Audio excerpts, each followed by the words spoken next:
Morning all, it's only me. Just thought I'd jump on and do a quick one. I've just done a little bit of a jog. Don't know about you guys, but my motivation to exercise at the moment, or my will to exercise, is really low. So when I feel like this, I tend to just do little bits, like a 10-minute hit, or which sometimes turns into more when I feel like it. You know, I might go for a walk, have a little jog like I have done this morning, might do some yoga, whatever. Might even just stay in bed. Just whatever feels most kind, whatever feels most true. So I wanted to quickly talk about, waiting for the right feelings, and I've come off the back of a ton of conversations I'm having. Morning, Brenda, about this recently. That somehow there's this idea that we need to wait for things to feel right. We need to feel okay before we do something, or before we make a decision, or before we make a choice to do something.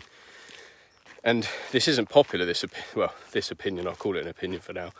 It's not popular, this opinion, because we've been conditioned to, by the self-development world, to get ourselves in a certain state first, or have more confidence before we do something.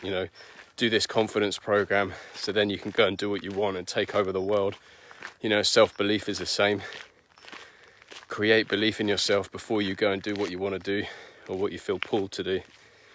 And in my experience, what that does, it's like being an elastic band. It just stretches you further away from where you are now.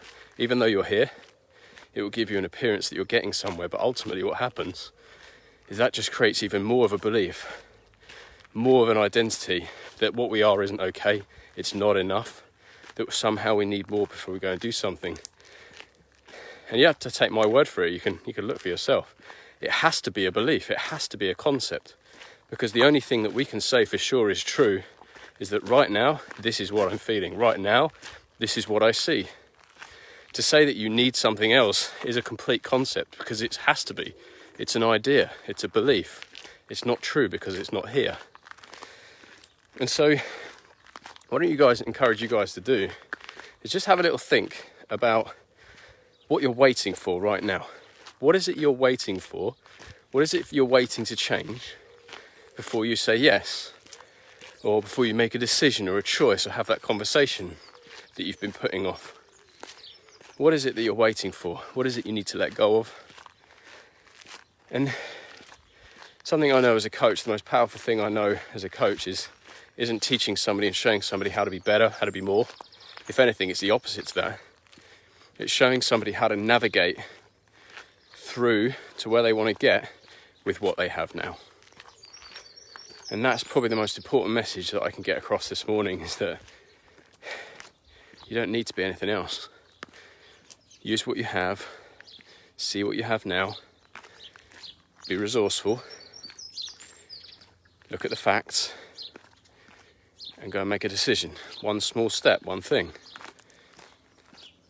And that will have you moving towards what you want, growing and having fun and enjoying and living your life a bit more fully than it will do working within a belief, trying to develop something you don't need to get you to somewhere where you think you're going to get. And in my experience, when we show up with what we have now, those goalposts, those goals that we think we've got, they often change. Sometimes they get bigger, sometimes they shift, sometimes they completely fall away.